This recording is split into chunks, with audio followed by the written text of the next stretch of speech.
Stricker's Grove is a small amusement park located just north of Cincinnati, Ohio, containing 2 roller coasters and a small collection of flat rides.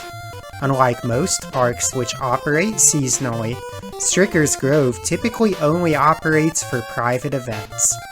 This is a park that gets rented out for occasions like company picnics, weddings, family reunions, and thus they are only open to the public a few days out of each year. Given that you cannot simply attend this park on a random summer day, you need to plan your trip for one of those few days that they are open in a given year. For the 2024 season, the public may attend on the 4th of July, the Hamilton County Fair from July 10th through the 13th, August 11th, Labor Day on September 2nd, or October the 13th. I attended during the county fair on July 13th and paid a whopping $12 for parking with all the rides included with that price. Prices may vary slightly, as I see they charged $20 for an all-day wristband on July 4th, but this is still very cheap and doable for just about anyone who wants to attend. I recommend following their Facebook, as even their website suggests doing so in order to find out about their future opening dates and ride pricing. Teddy Bear is a family wooden coaster that offers some very small pops of airtime when seated in the back. This coaster is very similar to the Cedar Fair Woodstock Express clones and is actually a copy of a coaster of the same name that operated at Cincinnati's Coney Island starting in 1935. As far as kiddie coasters go, I find these wooden ones to be more fun than their steel counterparts, but as a thrill seeker, I didn't expect much out of this ride. It is fun for what it is, but Zach's Zoomer at Michigan's Adventure is still the best family wooden coaster I ever rode. Tornado is the ride that everyone wants to come here to experience. Sporting a 55-foot tall lift and a 50-foot drop, this double out-and-back Woody is most comparable to Phoenix at Knoebels. However, that comparison is actually overselling this ride just a bit.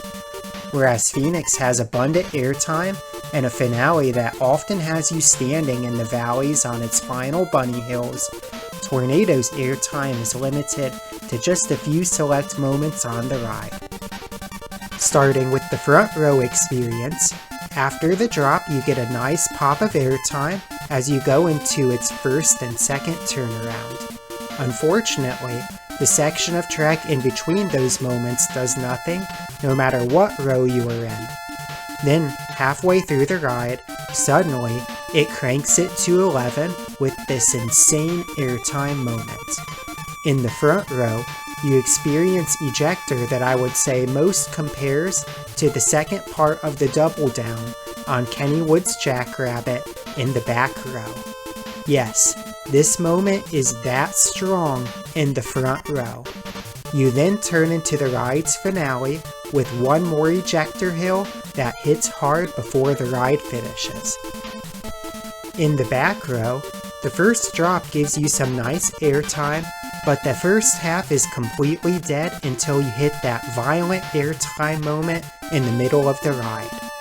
In the back, you fly up into your buzz bar so hard it may be the single most violent moment of airtime I have ever experienced.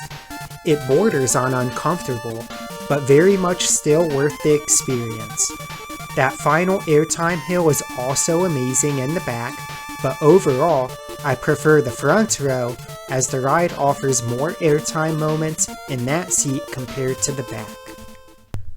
Stricker Grove contains a few notable flat rides. Electric Rainbow is a super round-up spinning flat ride and the most intense flat they have here.